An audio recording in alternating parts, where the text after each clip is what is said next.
Hello বন্ধুরা, কেমন আছেন সবাই? আশা করি সকলে অনেক ভালো আছেন। বন্ধুরা, একদিন রাতে আমার ভাই আমার ঘরে ঘুমাতে এসেছিলেন, কিন্তু তার উপস্থিতির কারণে আমি ওইসব কাজ করতে পারছিলাম না, যা আমি সাধারণত রাতের অন্ধকারে করে থাকি, এবং এসব কাজ করে আমি প্রচুর প্রশান্তি পাই। কিন্তু আমি কি জানতাম যে সেদিন রাতে এমন কিছু ঘটবে যার কারণে আমি ঘামে ভিজে যাব। ভাইয়া মাত্র 2টি আঙুল দিয়ে আমাকে পাগল করে দিয়েছিলেন ওই দিন। আর সেদিনের সেই সব কথাগুলোই আমি আপনাদের বলতে যাচ্ছি। আমার নাম কবিতা, আমার বয়স 28 বছর এবং আমি এখনও অবিবাহিত। আমি এখনও বিয়ে করিনি এবং ভাবছিলাম যে হয়তো কখনোই বিয়ে করব না। একবার প্রেমে ধোঁকা খেয়েছিলাম এবং সেই দিনই আমি প্রেম করা ছেড়ে দিয়েছিলাম, কারণ আমি ঠিক করে নিয়েছিলাম যে আর কখনোই কোনো ছেলের ফাঁদে পড়ব না। এই কারণেই আমি বিয়ে করিনি। আমি একটি কলেজে অধ্যাপক, একজন বাংলাদেশি সুন্দরী মেয়ে, শিক্ষিত এবং স্মার্টও বটে। আমার শরীর ও মনে আধুনিকতার ছোঁয়া লেগেছে। কিন্তু গতরাতে আমার ভাইয়ের সাথে যা ঘটেছে তারপর থেকে অনেক কিছু বদলে গেছে এবং আমার চিন্তাভাবনাও বদলে গেছে। এখন আমার মনে হচ্ছে যে যদি কোনো ভালো ছেলে পাওয়া যায় তাহলে বিয়ে করে ফেলা উচিত। তো বন্ধুরা, এখন গতরাতের কথা বলি। আমার ভাই, যার বয়স 40 বছর, তিনি সেনাবাহিনীতে কাজ করেন, আর আমার ভাবির মৃত্যু হয়েছে সম্প্রতি একটি বাস দুর্ঘটনায়। সেদিন রাতের বেলা আমরা খাবার খেয়ে কিছুক্ষণ টিভি দেখছিলাম। তারপর আমি আর ভাই ছাদে হাঁটতে গেলাম। ভাই গ্রাউন্ড ফ্লোরে ঘুমানো আর আমি ফার্স্ট ফ্লোরে। আমার পাশের ঘরে আমার ছোট ভাই ঘুমায়। রাত প্রায় 1টার দিকে আমরা দুজন নিচে নেমে এলাম। তখন ভাই আমার ঘরে এসে বললেন, কবিতা, এখনো ঘুম আসছে না? চলো গল্প করি। আমরা দুজন বিছানায় শুয়ে গল্প করতে লাগলাম। মাঝে মাঝে ভাই তার মোবাইলে গেম খেলছিলেন আর আমি আমার মোবাইলে লোকেদের স্ট্যাটাস দেখছিলাম। এমন সময় জোরে বৃষ্টি শুরু হয়ে গেল আর হালকা ঠান্ডা বাতাসও বইতে লাগলো, যা আমরা দুজনেই খুব পছন্দ করি। দেরাদুনের হাওয়া তো এমনিতেই খুব ভালো। কিছুক্ষণ পর ভাই ঘুমাতে শুরু করলেন। আমি বললাম, ভাইয়া, আপনি আপনার ঘরে যান, আপনার ঘুম পাচ্ছে। ভাই নাখোশ হয়ে বললেন, কবিতা, আমাকে বিরক্ত করো না প্লিজ। এ কথা বলে তিনি চোখ বন্ধ করে 2 মিনিটের মধ্যে গভীর ঘুমে চলে গেলেন।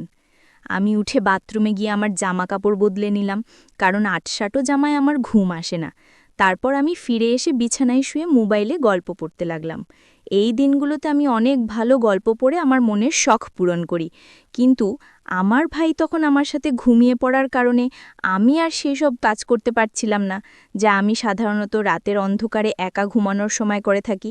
কিন্তু আজ ভাইয়ের কারণে আমি বেশি কিছু করতে পারছিলাম না, তাই মোবাইল রেখে ঘুমানোর চেষ্টা করলাম। কিন্তু গল্পের চিন্তা আমার মাথায় ঘুরপাক খাচ্ছিল আর ঘুম আমার থেকে দূরে সরে যাচ্ছিল। রাত গভীর হতে লাগলে আমার মনে এক অদ্ভুত অস্থিরতা বাসা বাঁধতে লাগলো। ঘুম তো ছিলই না, আর মাথায় সেই গল্পই চলছিল যা আমি ঘুমানোর আগে পড়েছিলাম। সেই গল্পটি আমার ভেতরে এক অদ্ভুত আলোড়ন তুলে দিয়েছিল, আর আমি নিজেকে নিয়ন্ত্রণে করতে পারছিলাম না। ভাই পাশেই ঘুমাচ্ছিলেন, আর তার নাক ডাকার শব্দ আমাকে আরও বেশি বিভ্রান্তে করে তুলছিল। যদি তিনি সেখানে না থাকতেন, তাহলে হয়তো আমি নিজেকে সেই গল্পের অংশ বানিয়ে নিতাম আর সেই সব কাজ করতাম যা আমাকে রাতের অন্ধকারে একা করতে ভালো লাগে।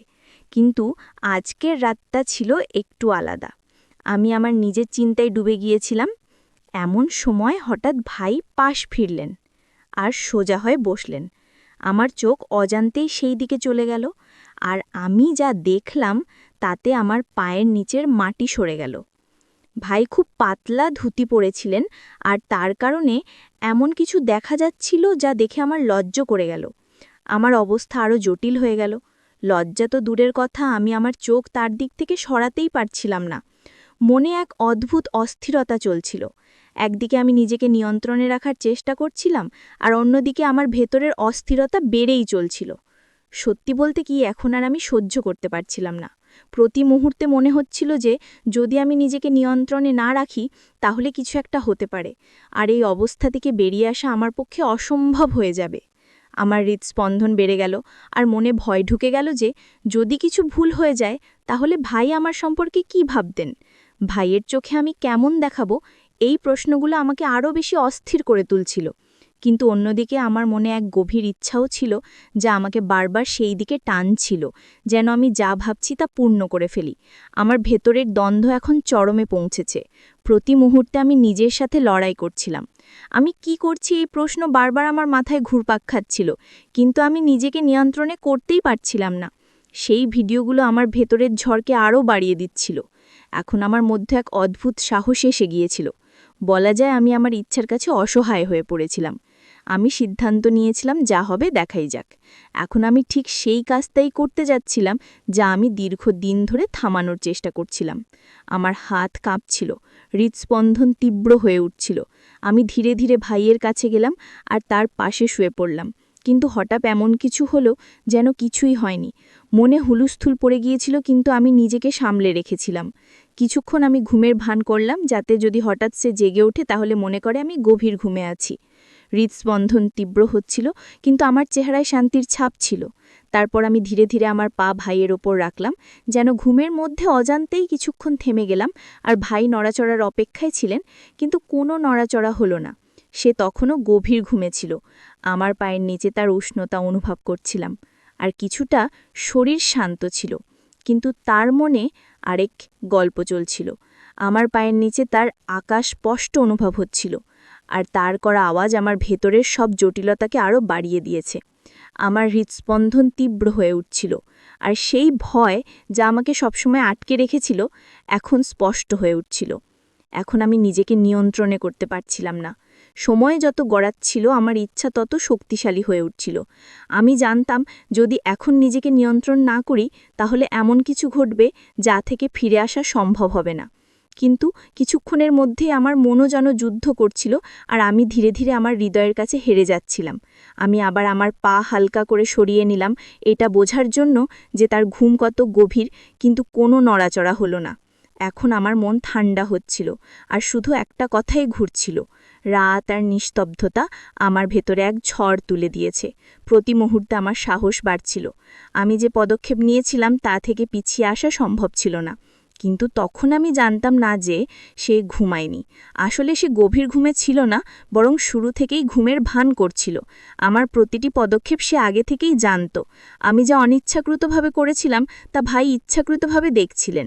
সম্ভবত আমাকে শাস্তি দেওয়ার জন্যই ভাই চুপচাপ শুয়েছিলেন। আমি একেবারেই জানতাম না যে তার চোখ বন্ধ থাকলেও তার মস্তিষ্ক পুরোপুরি জাগ্রত ছিল। আমার হৃদয়ে টানাপোড়ন চলছিল, কিন্তু ভাইয়ের কোনো প্রতিক্রিয়া না দেখে আমি আরও উত্তেজিত হয়ে উঠলাম। ঠিক সেই মুহূর্তে যখন আমি আরও কিছু করতে যাচ্ছিলাম, তিনি হঠাৎ চোখ খুললেন। আমার হৃদস্পন্দন যেন থেমে গেল। চোখ খোলা মাত্রই আমি তড়িঘড়ি চোখ বন্ধ করে ঘুমের ভান করলাম, কিন্তু আমার মুখে আতঙ্ক আর অস্থিরতা স্পষ্ট ফুটে উঠছে। আমি বুঝতে পারছিলাম নিজেকে এক ভয়ঙ্কর ফাঁদে ফেলেছি, কিন্তু যা হতে যাচ্ছিল তার জন্য আমি মোটেও প্রস্তুত ছিলাম না। তখনই ভাই আমাকে এই অবস্থায় দেখে ফেললেন। কিছু বলার আগেই তিনি কোনো লজ্জা বা দ্বিধা না ছাড়াই এগিয়ে এলেন। এরপর যা ঘটল তা আমার জন্য এক গভীর আঘাতের চেয়ে কম নয়।